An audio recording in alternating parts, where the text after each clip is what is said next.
Andre Symes, COO of Genasys Technologies. We've recently started up Genasys UK, and I'm director there as well.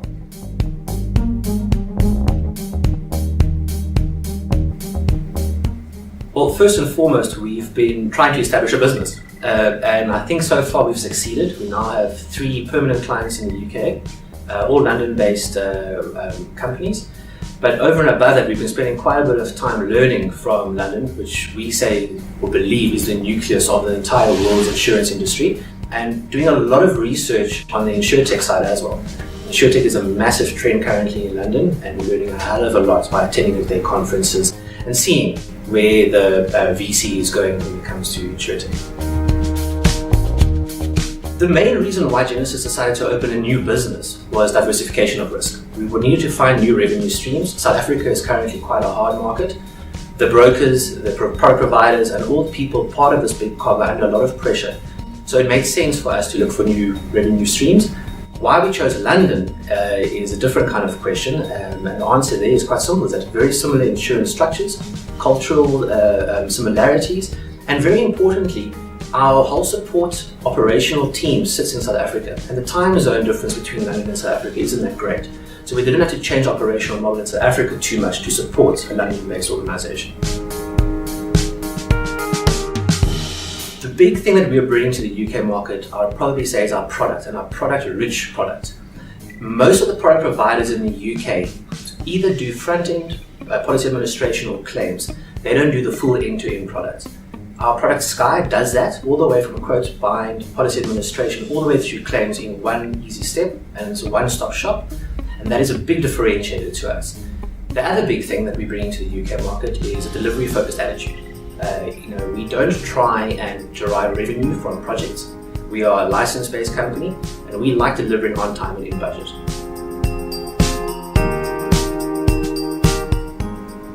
I asked Matthew Reed, their managing director, this question earlier today, and he said to me there was 2 main things. It was positive attitude and our speed to market.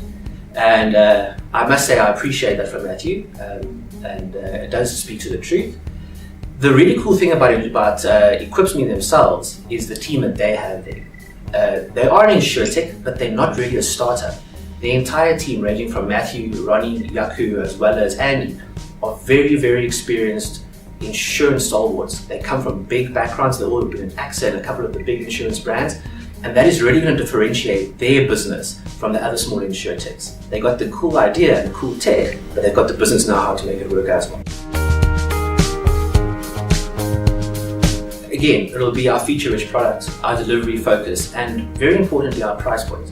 We in a hard currency or soft currency, and that really does allow us to undercut a lot of the incumbents currently in the UK market.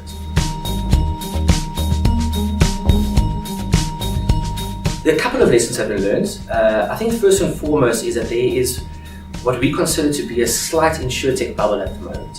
There's a lot of venture capital flying around, and there are literally hundreds of these little insurtechs running around looking for funding, seed funding, going to accelerator programs, and their ideas are going to be lost unless the carriers figure out a mechanism of actually absorbing this tech and adjusting their business models to actually leverage this and disrupt the market. The other really big thing that we learned there is that they value the broker market. The brokers there went through the equivalent of their RDR about 12 years ago, and post that, there was a lot of consolidation of the small brokers, and that gave them a bunch of buying power, and they never really forgot who the guys were who supported them during those uncertain times. And thirdly, and I'd probably say most importantly, is that the UK market seems to acknowledge and show, that there is value in all people participating in the value chain of the insurance market. All the way from the product providers to the loss adjusters, to the sales agents, to the claims guys. They value it, and they don't put too much pressure on those guys. They aren't seen as vendors, but partners in a big working mechanism. Is there hope post-RDR? Absolutely. The one thing that we've learned in the 20 years of Genasys being around is that brokers are one of the most resilient people in the industry. They always find a way to survive, and they mustn't get cold feet now and try and exit the market pre-RDR. They will find a way of operating post-RDR. And again, if there's some consolidation, that buying power is going to really put them in a good position post-RDR. There's absolute hope. In the UK, the broker market at the moment is now 10, 12 years down the line from their RDR, has never been stronger, but only in the commercial space. The personal line space has gone direct, it has gone the aggregation route, but that's low margin business in any case. Where it really counts, the brokers will survive and the brokers will make it work, but they do need good tech to make it happen.